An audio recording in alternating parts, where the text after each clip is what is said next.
Hey, Bjorn Strongndarm here. Welcome back to Revachol. And that was a racist thing for me to say, huh? Sorry. Anyway, we're trying to figure out who is, or where actually, the drugs in the lorries are. And I have to decide, I haven't decided yet, if I want to try to bug the cool guy about it, because he actually seems to like the lady, or if I want to try to bug the dock worker. But that takes a legendary check, at which I'm not very good. So I'm not really sure what to say about that. But one thing we still need to do anyway is go and tell, I don't know. So we need to go and tell the boss dude about how we unlocked the door. And I'm still debating about whether we want to go ahead and go in the apartment, because what we know is that, like, not only did the boss dude ask us to unlock the door, how do I actually get out of here? Right there.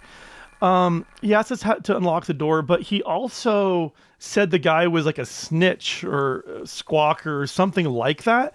And that makes me wonder, like, what exactly the deal is with that dude. So I kind of want to go in the apartment we unlocked and see if we could find anything out. But on the other hand, can I pick up all of these? Yeah, I can. It's going to take a minute.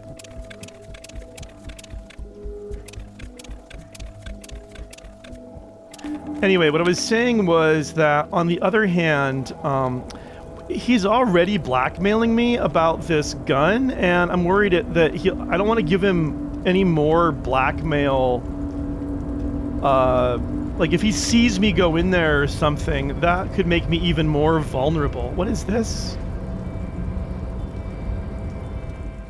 A crane control panel, a rusting control panel with several knobs. 2 buttons marked Aluma and Trender are fitted with U's. It seems to control a large crane above.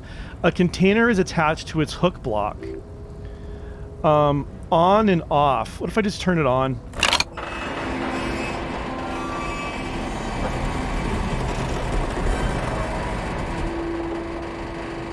Okay, we just moved it.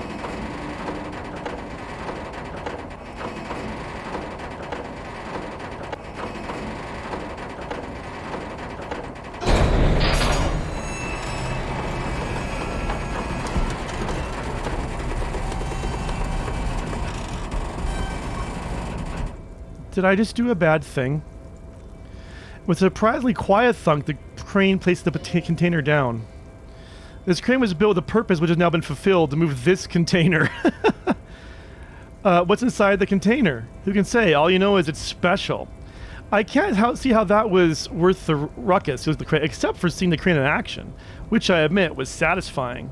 All right. I'm a little worried. Did I... Oh, we can go in the container now. Well, that's kind of fun. Before you stands a cargo container. It's one of many in the yard. Kim, I think there's something about this container. You do? Because I don't. Wait, why not? There are a million containers here. Why fits in this one? I don't know, Kim. It just feels special. It's a cargo container, detective, like all the others. He doesn't even look at it. Knock on the door. No reply. The knock produces a hollow ring of metal. Doesn't sound like there's anything inside the container. Open the door. You attempt to turn the handle to no avail. The door seems to be mechanically locked. To your left, the lieutenant considers your actions with some puzzlement, so nothing more to do for now. Huh. I don't know if that was like something useful or if that was just me being weird. And let's be honest, me being weird is totally par for this course. That's basically, this is a game of me being weird. What are these? Coffee cups? Okay. And actually, we checked this last time we were here. We tried to open this and we couldn't, but the tooltips reminded me that I can equip the crowbar, and then it's a tool. So let's switch that out for that. And then as a pair of Ultra Series gloves. Ooh! That gives me a bonus to exactly what I need. Oh, that's awesome. Exactly what I need to be able to threaten that guy. So, yes, please. I'm going to do this with other things that are locked like that. I need to start using the crowbar to get in there.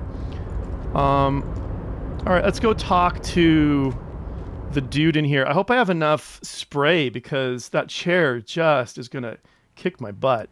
Like, literally. Alright, buddy. Did your little job for you. Mr. Dubois, a pleasure as always. You don't have to sit down this time, since you're already sat on that chair. Okay, let's see.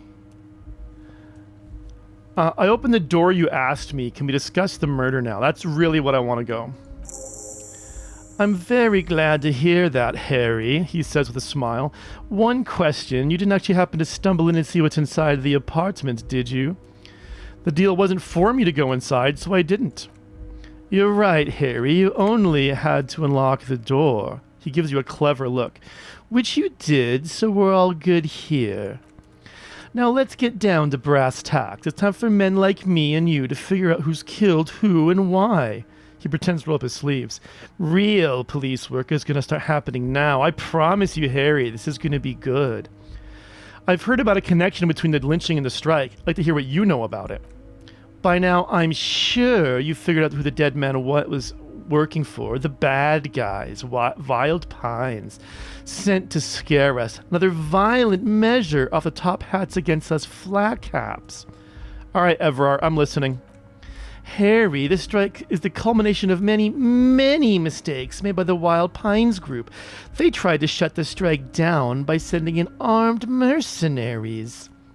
You mean our victim? He nods gravely. A security contractor. Can you imagine that?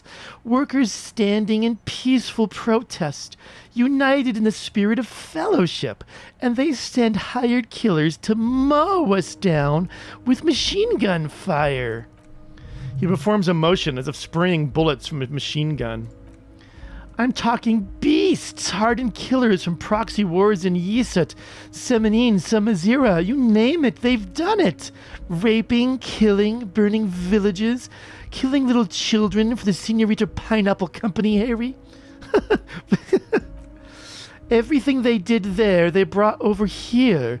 They want to turn Revachol into a third world slum. Honestly, the only thing they didn't do is kill the village elephant. Hold on, you got a village elephant?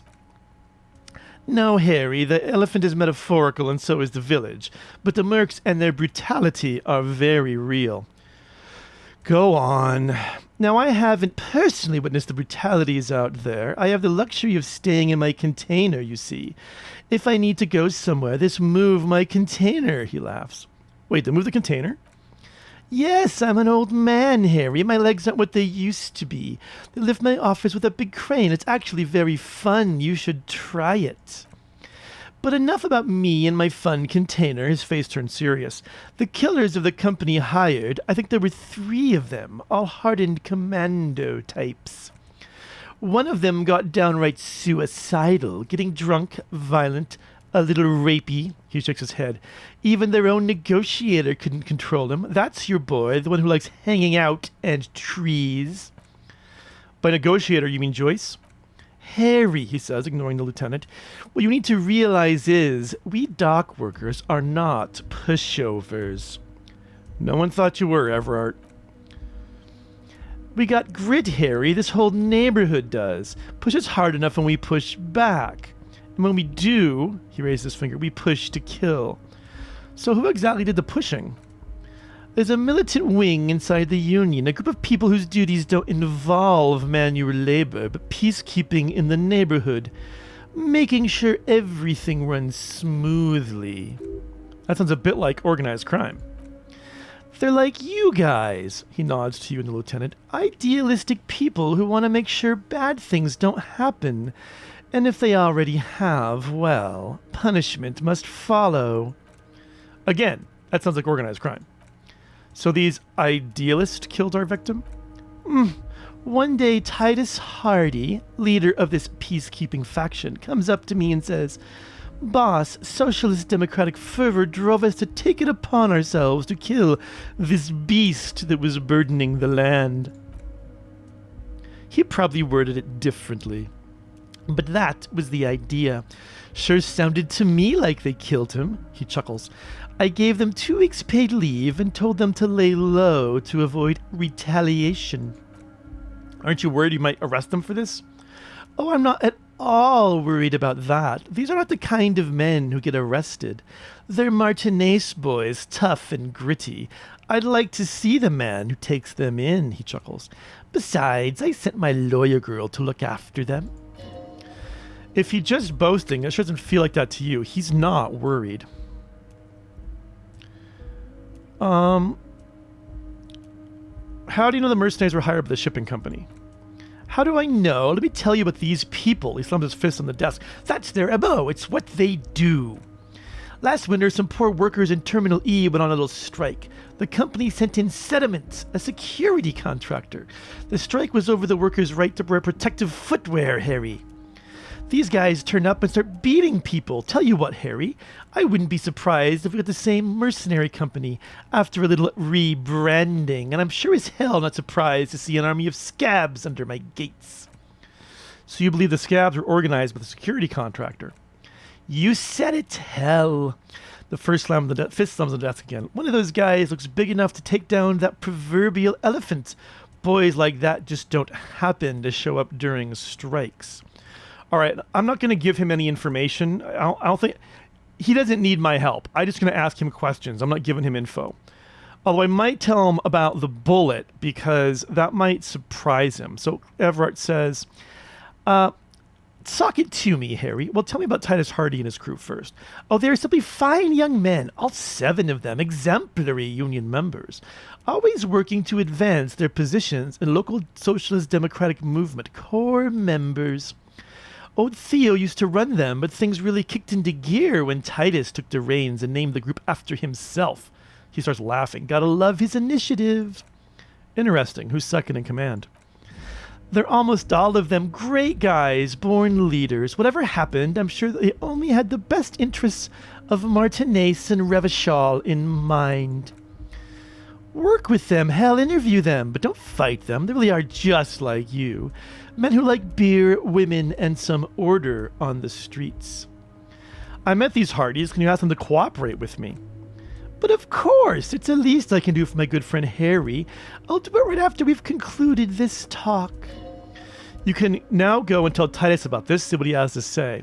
"Also, Harry, here's 5 real. He holds out a banknote. "Wait, why are you giving it to me?" "I'm not giving you anything. I was holding out 5 real. Lisa says, "Let her move. Don't take it." "Yeah, I don't need it. I wanted you to help me with the Hardy Boys." "Oh, I wasn't offering it to you, just holding it out there." He pockets the bill. "But I am willing to share information. Was there anything else?" I want to tell him about the bullet just to see how he reacts. Oh, he might have heard it from the Hardy Boys by now, but I feel like that information, I think it's better to shake people up with that than kind of sit on it. So there was a bullet in the hangman's head. "So they shot him?" He sounds pleasantly surprised. "He was shot in the head before he was hanged." "How odd," the man shrugs. "I don't know what to say, Lieutenant. They told me they hanged him. A hanged man is what I saw when I took a look into that yard. What I do know, the case is in safe hands. If anyone could get to the bottom of this shot of hanged man, it's my 2 little policemen. Godspeed, policemen." "So you mentioned a lawyer girl." "Oh, Liz is a bright one." He grins broadly. "I paid for that lottery myself, thinking it'll probably turn her all fancy. But hell, Harry, she came back a firebrand socialist. Sometimes she scares me with her zeal." "All right, good talk. Conclude for now." "Was it a good talk?" He leans back, suddenly worried. "I'm not sure we made much headway here. I was hoping we'd bust the case wide open. Heck, I even wanted to tell you what I really want to achieve with the strike." "I don't know what happened, Harry. I wanted you to feel like Mr. Martinez. And of course, I also wanted you to find your gun." Great sadness comes over him. "But it's like I can't completely trust you yet." "Yet?" "Yes, Harry. It's like I can't fully trust you if you're not a man of the left," he says, slowly shaking his head. "I want to, but I just can't." "A man of the left? So you have to be a social democrat?" He's been hurt too much in the past by men who aren't social democrats.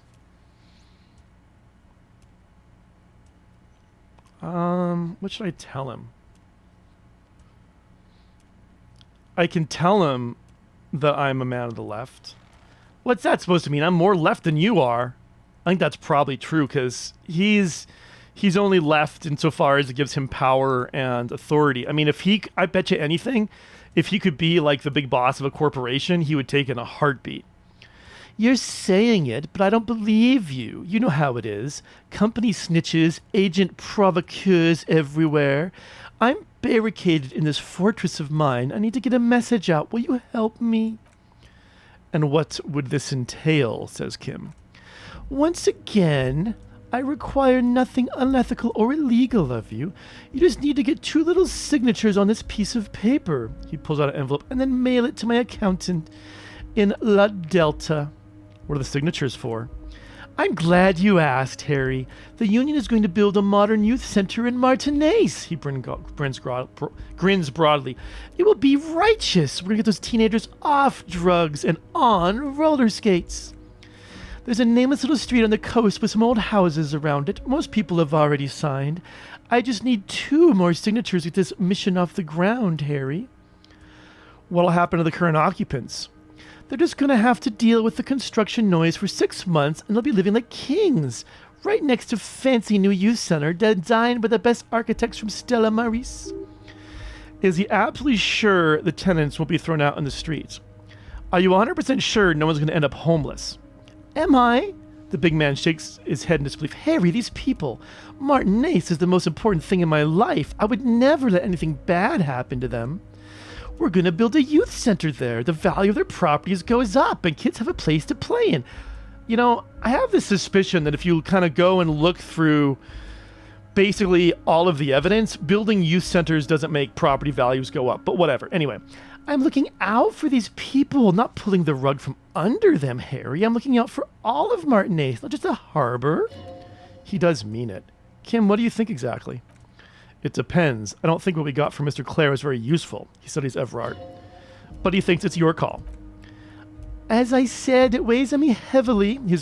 He bows his head in shame and looks up and smiles. But once we get really talking, well, I'm going to hand you the keys to Martinaise and maybe even help you figure out who's behind this killing. Wait a minute. You just told me that it was your boys did it, not who's behind it. That's just fluff, but I need my gun back. He's saying as little as possible, as vaguely as he can, deliberately admitting things. Where is this place exactly? On the coast, Harry, across the canal. There's a cul-de-sac there, a little village they're calling it, a gloomy place. You'll find it. I trust your detective skills, Harry. All right, fine. If I happen to be there, I can ask them. Okay, you bring joy to my heart, Harry. Such a pleasure working with you. Here, he hands you an open white envelope. You need to get signature from Isabel Sadie and Lillian Carter. The cul-de-sac is right past the pawn shop and across the canal. I hear there is some trouble with the water lock, but they should fix it by Wednesday morning. You want the signatures? Mail us to 13022 La Rocca in Delta. Then I'll know you're a solid socialist. He runs his fingers through his thin hair. Let's talk about my lost gun. Yes, your lost gun. His face turns serious. My best men are on it. Who? Top men. Anyway, they're turning every stone, searching every playground, asking kids, grandmas, everyone. Your gun will be found, Harry. Let me assure you of that. He winks at you. It's just a matter of time and effort. The only way to find it is to be working with them. You might even be holding your gun hostage. Hold on. Could he really be holding my gun hostage? Who knows? Only one thing is certain. If you work with him, you're going to get... Oh, sorry, it's Rhetoric's talking, not him. If you're going to get it back, and working with him might be the only way to do it. Wait, the gun may have been bought from Roy's pawn shop. Have you factored that in? Yes, thank you for the hot tip regarding the lost gun, Harry. My men have indeed, he makes air quotes, factored in that you pawned it. Now please, let the professionals do their job. Kick back, Harry, relax. I have great guys on this. You focus on what's important, building our relationship for the good of Martinaise. It did not come as a surprise to him. He might actually not be bullshitting. All right. Does this mean if I do things, you'll get my gun back? Damn it, Harry, it's exactly what it means. He turns to the lieutenant. I am only kidding, of course. Of course, Lieutenant replies dryly. I understand. We help you. You help us. All right, what? I don't want to talk to him about Joyce. What's in the container outside your office? My dear Harry, there are literally millions of containers in this harbor. I couldn't possibly remember what's in all of them. There's something special about it. It was attached to the Kvalson crane. Harry, you smooth-talking son of a bitch, he said with the fondest of smiles. Time is a precious resource. I don't have enough of it to count containers with you. Smooth-talking? Maybe that's the way to go about opening the container. You should at least try convincing it. Thanks, rhetoric. Alright, I'm gonna leave now. We might talk again later. See you soon, Deborah. The big man raised his hand in farewell. I'm just kidding, but not too much. Alright, do we need an autosave here? I feel like I might need it. Okay, I might actually try that thing about talking to the container just because rhetoric can be silly, but maybe it's onto something. Alright, that's how I get out. And with those gloves, I don't know if I can just put them on and retry the check, or if I have to actually put a point into the skill. So that's unclear, but I do want to, now that I have the gloves, I think I definitely want to try the racist dude before the songwriter dude. All right, can I talk to it?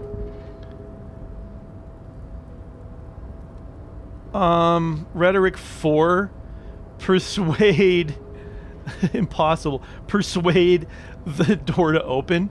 But if I roll 2 6s, I'll get it anyway. Yeah, I didn't think so. Why are you even trying to open door with rhetoric? Because getting physical wasn't an option. Because what wasn't an option? The lieutenant looked started. Using my body over my wits. Now, not the time to get philosophical, detective. You can do that after hours. Alright, nothing more for here.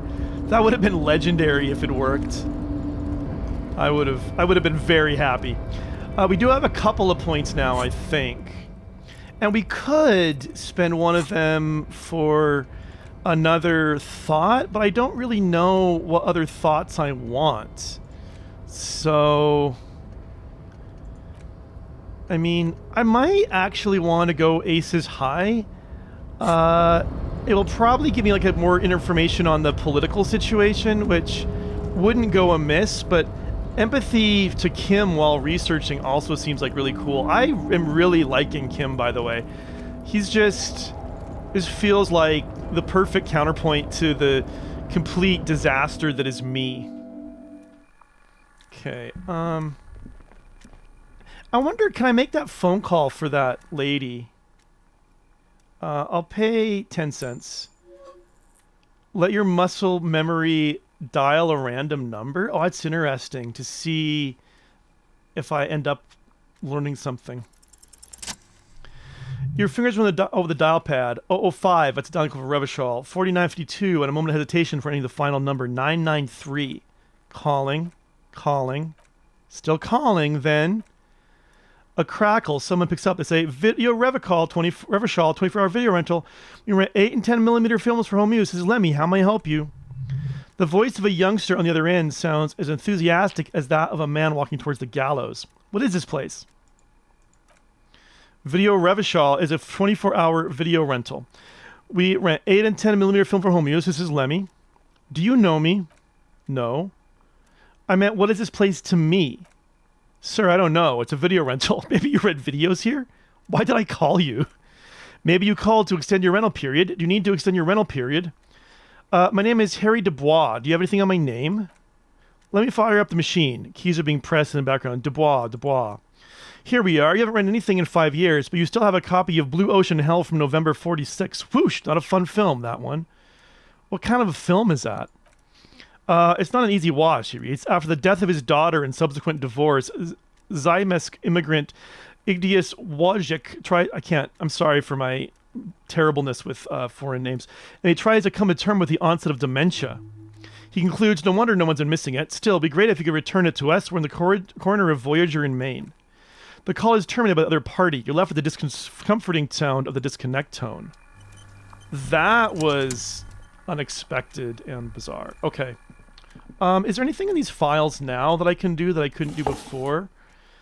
Browse the folders again. Anything interesting? Okay, I went through all of them. So having more information doesn't unlock new dialogue options there.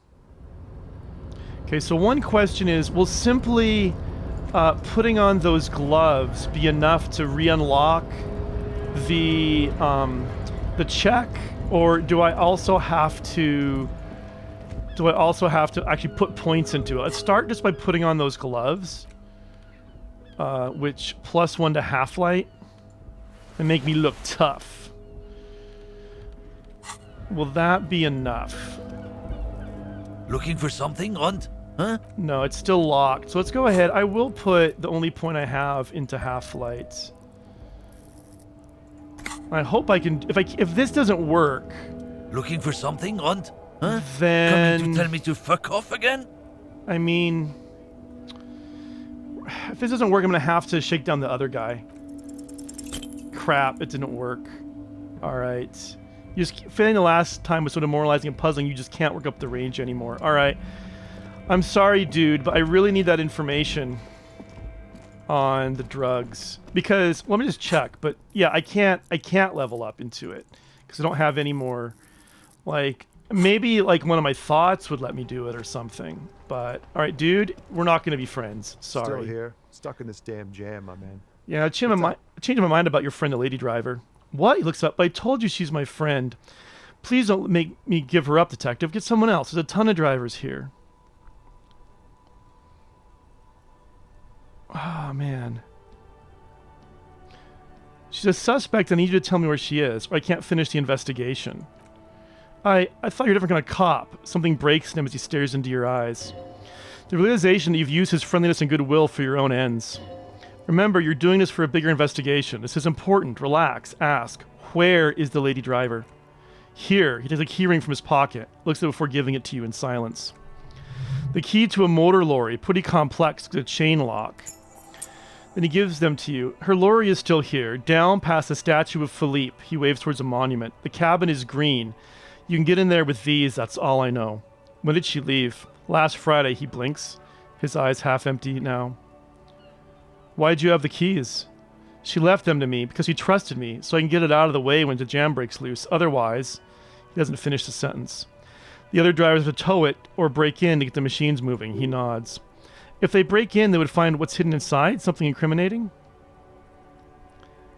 I'm sorry I had to do this. I bet you are. I really am. And he's sorry he couldn't be what he wants to be, a good person. His last line, his revenge on the world. All right, let's go, Kim. He turns to the man before you leave. Thank you for your cooperation, sir. I know it was hard, but you did the right thing. You don't really think so. I really do. If I didn't, I wouldn't be in the RCM. Take care, sir. Yeah, Kim is the cop I want to be.